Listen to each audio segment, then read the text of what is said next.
Alright guys, here we have a 2001 EZGO TXT.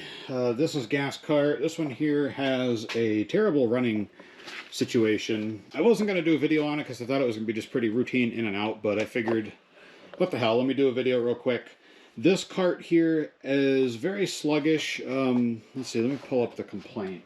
Barely moving, there's a popping sound, drive for about 15 minutes, and it got hot on the driver's seat. Or driver's side seat area, so I'm going to assume anywhere in and amongst this area here. The heat issue I think I can attribute to the blower on the cart engine. It blows this way towards the battery and it's probably just making this area hot. Because it's not running at full speed, it's not able to adequately cool the engine, causing excessive heat buildup in this general vicinity here. Very possible. Not sure, 100%, didn't get that far yet. What I have done already, I determined that there's two potential issues here. One that I've already corrected. I've already adjusted the valves. I pulled the valve cover off on a cold engine, according to the EZGO manual. Pulled the valve cover off, adjusted all the valves, and it's only the two intake valves that were out of adjustment to 0.04 of an inch. So they're set, they're good. Engine's cold. I mean, it's not ice cold, but it's, you know, I can keep my hand on it. Nothing is hot, it's just warm to the touch. Very lukewarm. So that's done. The engine's still not running right, and this is what it's doing here. As you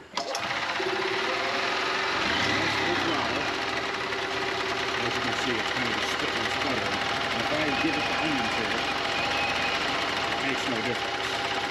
And I think it's starting to kind of pop and spit a little bit. And I think that's where the popping noise is coming from. Described as popping noises anyway. So I've already, like I said, I've already done the valves. The carburetor's a bit crusty, so I'm thinking there might be something going on here. I've already changed the fuel filter. Let's pop off the air box and get this fuel control system here taken care of. Oh, look at that, filter's full. Let's see. Oh! Okay, I think we're just going to change that air filter too. I bet you that's going to... Yeah, that left a cloud when I threw it. Alright, so let's get the camera set up. We'll pull this air box off, we'll pull the carb off, get it cleaned. I'm willing to bet there's some trash and junk in there causing this, because it does run kind of on choke, but it has absolutely no power. So let's get into this and see what's going on here. I have a feeling we might get some thunderstorms this afternoon. Pretty much had thunderstorms almost every single day for the past like 2 weeks, and with the rain it does slow me down a little bit, so I'm a little behind on work. I don't know when you guys are going to get to see this video, but I know at least at up to this point I haven't really been able to make any videos. Things have been a little crazy around here with just life. So what we got to do is we got to pull those two nuts off. We got to take the spark arrestor plate out of here, and then there's 4 more inside. I've worked on this cart many times before. It's been serviced here quite a bit. 2 of these nuts that you take off behind the spark arrestor, they actually go through the studs that are bolting into the head. And that's what clamps everything together. The other 2 have a large hex head on them, and they go through the air box into just the carburetor. They don't go beyond the carb. All they do is hold the air filter, this rear housing, in place. Why is this not coming off? There we go.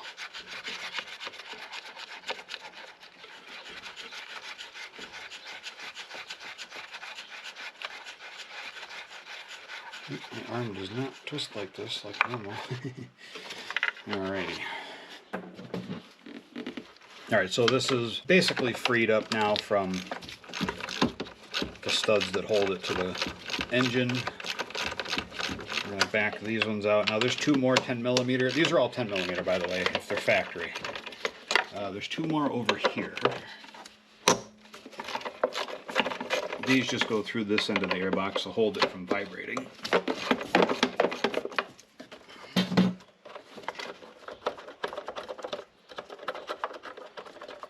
Yeah, like I said, I've already changed the fuel filter. Anytime I do carburetor work, the fuel filter is automatically changed regardless of condition, just because I want to know that I did it. And the fuel looks okay. I mean, I don't know what grade fuel they're using. I always tell everybody to use ethanol-free fuel because we have access to it here at a fuel pump. You know, you don't have to go and buy it in like individual cans or anything. You can just go right to the gas station like any other car and get 90 octane ethanol-free. Or non-ethanol, whatever you want to call it. Ethanol-free, non-ethanol, same difference. This one here is a little stiffer than the other ones for some reason. I can't get it out by hand, so...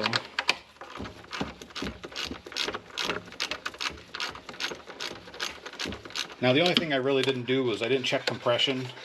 I usually automatically go to the valves regardless, because that is supposed to be a routine maintenance thing on these carts. So I usually just go right to it automatically without even considering it as a diagnosis point. It's just something I automatically take care of. Okay, so this carb has a lot of crusties on it. It is very, very dirty. Where these carts drive, it's a very dusty environment, and the roads are not great, to say the least. Let's see if this Phillips head will remove. What am I doing? Right here. There we go. This is the choke plate. I don't have to take that out all the way. Let's see if it. Okay, it does remove. And then we just kind of gently. Oh, look at the stud spacers didn't come out of the airbox, or stayed on the carb and didn't stay in the airbox like they should have. See if I can. There we go. A little bit of crustiness in there. Alright, so this choke plate now should come off. Not going to save the gasket. Okay, so we'll have to replace it. Or is there one gasket on there? No, okay, it just looked weird. And then we're going to pop off our throttle linkage here. I usually just get behind with a screwdriver and pops right off. Next, fuel line. This should be a 1/4 inch. Tis. There we go. I'll bring over my little drip pan here. I'm going to try to... Oh, a little bit of fuel spraying out of there. I'll tuck the fuel line up back in behind the pump. Carburetor should come right off. Unfortunately, EZGO has this starter generator right in the way, so I might have to fight with it a little bit. Okay. 12 millimeter. All right, I'm going to put that in that drain pan there so it doesn't get all over the cart. And then just so I can show you, let's move this camera really quick. Put this up here. Just crack the bowl open, hopefully. Oh, okay, good. It did open up easily. What I want to see is what's inside. I try to angle it off to the side so that way if there's any like gunk or whatever in there, it'll hopefully not, put that right there in the thingy, hopefully not drain out through the bottom. It's not terrible. I mean, I've seen a heck of a lot worse than that. It's mostly, let's see if I can spin this bad boy around here. I don't know if you can see that. It's a little bit of sediment in the bottom of the bowl, sludge. That little bit of crap in there is enough to block any carburetor. It doesn't take a lot to block these up. So I'm going to take this over to the parts washer and just give it a quick rinse to get this excess dirt off of here. And then we'll go through it together, take it apart, clean it, put it back together, and hopefully fix the problem. So I will be right back. I'm over here on my fresh oil, my 10W30 oil drum here, because I have this pig mat, so I think this would be a nice place to start. As you can see, hopefully you can see, that cleaned up rather nicely. Let me make an adjustment here so it's easier to see. There we go. Okay, so there's the bowl, there's the bowl bolt, there's the squash washer, can't grip anything with wet gloves, so I'm gonna grab my side cutters here and or my dikes. Take the float out, take the float valve, the float pin. Need a flat head so we can take it. And this one I have ground down so it fits right in here. That was a viewer suggestion, which I don't know why I didn't think of that myself, but you know, it is what it is. Okay, there we go. Ooh, that was tight. Did not want to come out of there. Still not wanting to come out. Oh, there we go.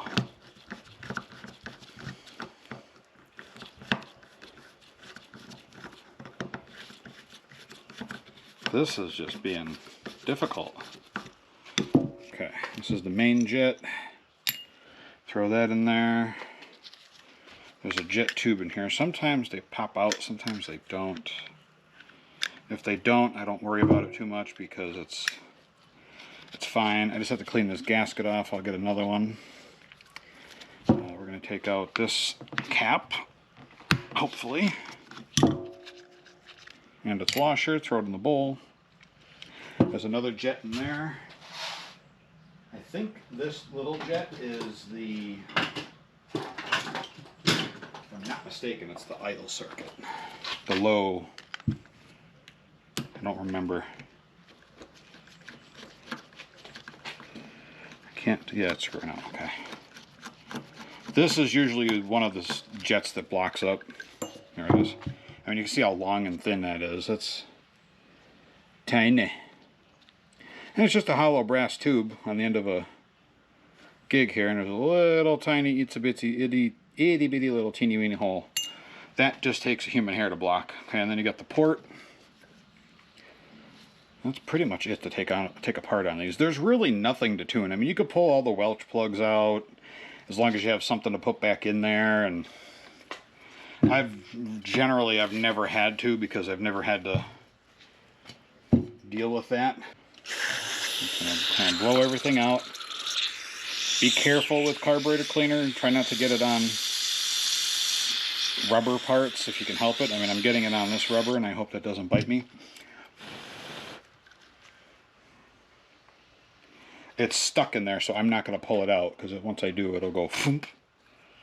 It'll grow. Throw that in there.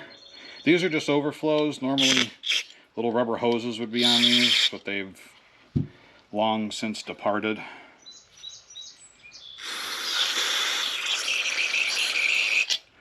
Okay. And then there's a couple of ports in here, like there's this one here. I'll shove the straw in.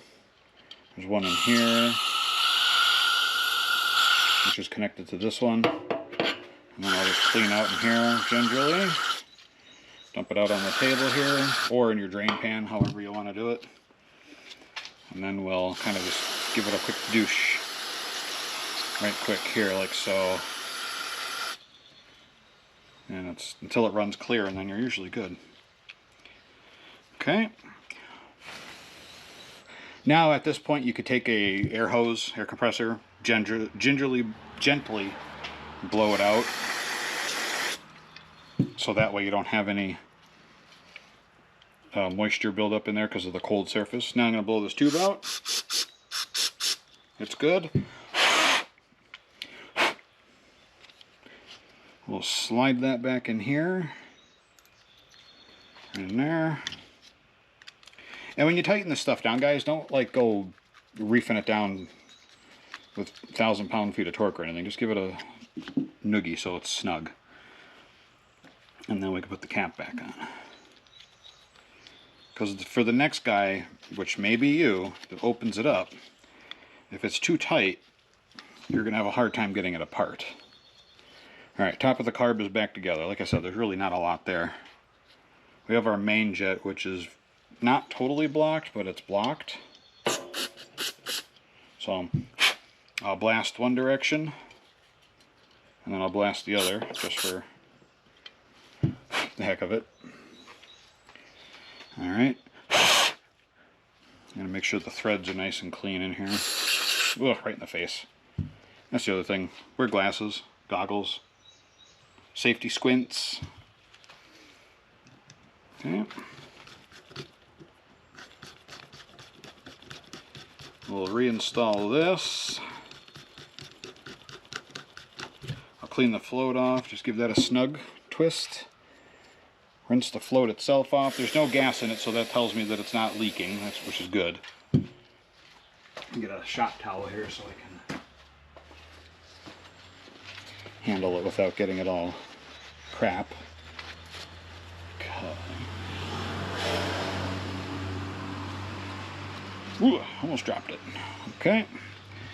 Float valve. Now this one has a rubber tip on it, so don't get any carb cleaner on it. It's not dirty, so we're not going to worry about anything with that.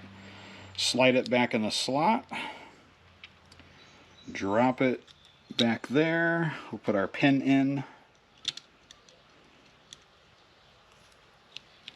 Like so. I'm going to re-rinse the bowl out really quick. I'll wipe it out because there is a little bit of crap in there. Actually, not too bad. A little bit of rust, but not a big deal. The drain I like to put towards the inlet port. Squash washer and the bolt. Put that on. 12 millimeter. Give it a turn. I don't think these are useful. I never use them. If I'm going to the trouble to get to it, I'm just going to take the carb off the cart. Okay, there we go. That's the carb cleaned. Now I'm going to just get my scraper and clean them off. I don't know where my little plastic scrapers are, so I'll use a razor blade. Be very careful when you do this so you don't, I don't know, cut yourself.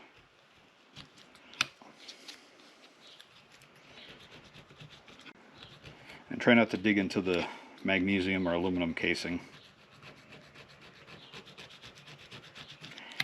Typically with me, when it comes to a carburetor cleaning, I'll give it 2 or 3 tries. If I can't get it to run or clean completely after 3 tries, it's not financially feasible to keep, have you pay me to clean such an inexpensive part. I mean, these are not expensive carburetors. They're like $40 to $60, which by the time I get done spending all that time trying to clean it and it not working, we can just replace it, Unless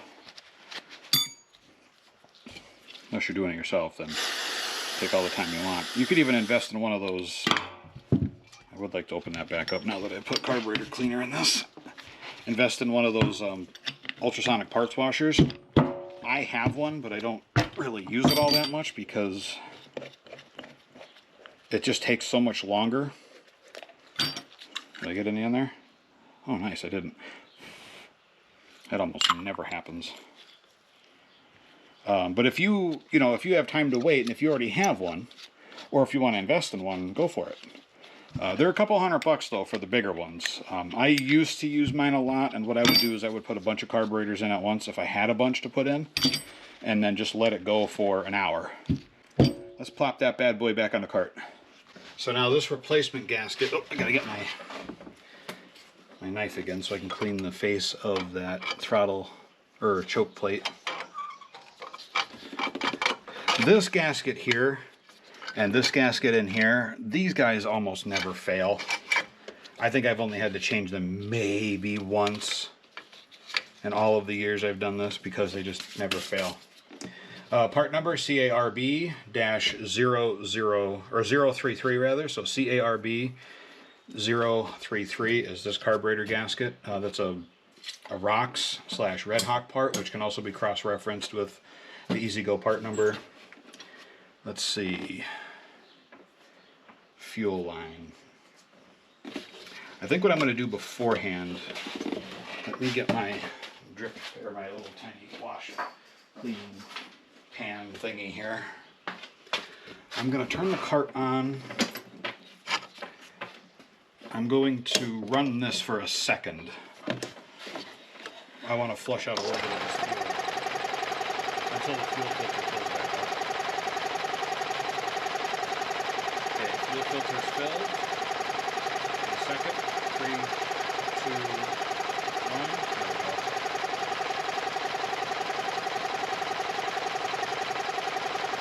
keep in mind these fuel pumps they don't pump a lot of volume. Okay. Wasn't really much in the way of dirt in there, but I just wanted to make sure that the fuel filter was full and that fuel line was pre-primed. So I have to take the remnants of the gasket off of this bracket here. I'm going to actually get the carburetor cleaner and clean this off, I think. I'm going to do this a little out of shot here just because I need more control. I really don't feel like slicing myself open today. Alright, so in the process of moving forward here, my lav mic, I think, completely quit. So I think I'm going to be getting another one of those at some point. So I have to use the Media Mod onboard microphone, and I have no idea how good it's going to sound because it's the one on the front, not the rear. And the post office showed up with a bunch of Prime Day packages and all that stuff. So the gasket on the front here is fine. We're going to pick up where we left off. Let's try this. Oh, you know what? It does kind of help. Kind of. I don't know if it'll work in any other situation, but you kind of need to put the fuel line back on. We'll do that. Tighten that down. Tighten down our choke lever, make sure that's all the way in.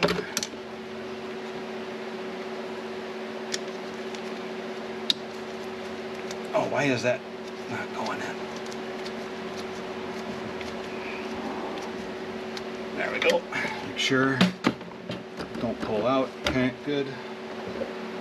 The air box back on. Now I'm only going to install 2 of the 4 bolts, or nuts rather. The only 2 I'm going to install are going to be the ones that hold the air box on the carburetor and to the motor. So those 2 long studs that stick out of that head there, they're the only 2 that are going to get any type of hardware, so that way I can test this first and make sure it runs. Also, the camera overheated, and that's got to be my biggest complaint with these GoPros.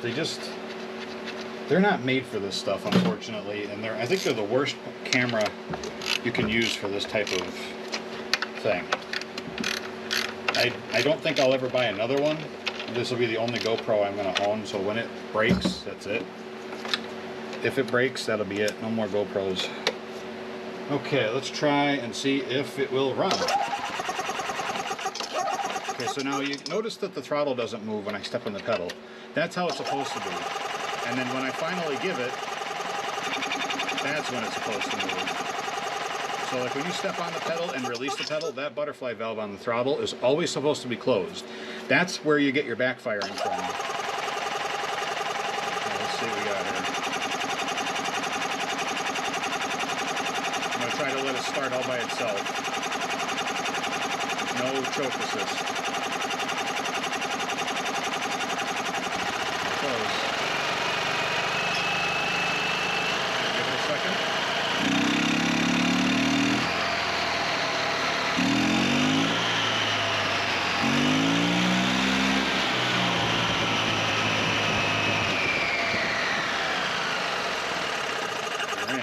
There you have it, folks. That was our problem. It was probably the carburetor from the very beginning, but you know, the valves did need to be adjusted. That is an annual thing. You're supposed to adjust those annually, or at least check them. So now I'm going to back out those 2 nuts that I installed. Why am I having a hard time with this? Because I can't see.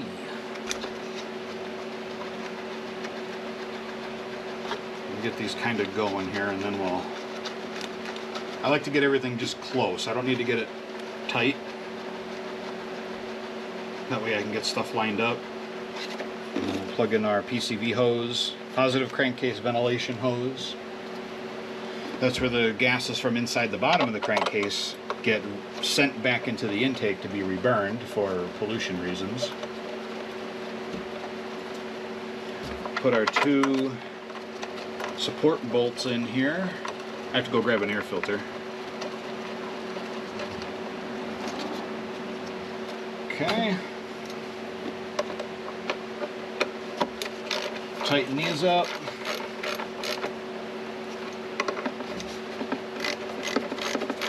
Yeah, so back to the GoPro thing. You know, these things, I know they're not meant to be like stationary. They're designed to have air moving over them to keep them cool. But the form factor, I love the form factor. It's tiny. It's easy to squeeze into tight places, which is nice. Especially for this type of work where I need to get into tight places. But wanting to be able to record high resolution, you know, 4K video, 60 frames a second no less, it just doesn't do a good job when it's, you know, when it overheats. Alright, so one thing to keep in mind when you put the spark arrestor plate back in, there are 2 specific studs that you need to mount them to. The ones that have the large shoulder, which are on opposite corners, typically the top right and bottom left studs are the ones you want to install the last 2 nuts on. I know it's probably difficult to see what the heck I'm doing here, but I'm very happy to hear that this cart runs. So we've addressed multiple complaints with that particular repair, which is carburetor and valves. I know the carburetor had some crap in it, and that was causing it to not get enough fuel to run properly, which was probably in turn causing it to backfire. The valves were out of adjustment, which may also have been contributing to loss of power and backfiring.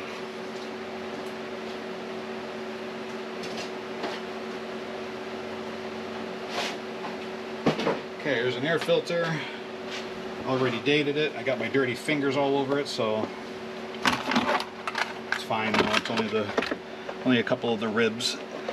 Here, I'll shove that down in there. FIL 00 0000. So ROX / Red Hawk part number FIL-0002 air filter. Fuel filters I use are FIL-0014. Okay, let's see what happens now that it's all back together and hooked up correctly.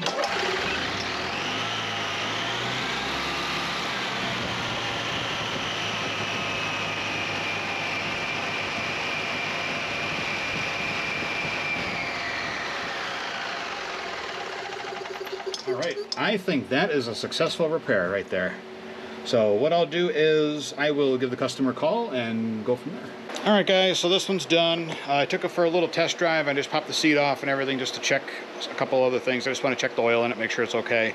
At this moment, right now, the cart is considered done. There's nothing else that we're going to do to it. At this point, let's consider this cart done. Carburetor cleaning and adjust valves. That was the 2 issues. I was not able to reproduce the heat complaint about the heat, there's excessive heat on this side. I think, like I said earlier in the video, that it just has to do with the direction that the cooling system, the air-cooled system on this cart, the engine blows the hot air towards the driver's side, and I think it was just collecting because it wasn't able to get up to a normal driving speed because of the carburetor and valve issue. So, alright guys, thanks for watching. As always, I really do appreciate it.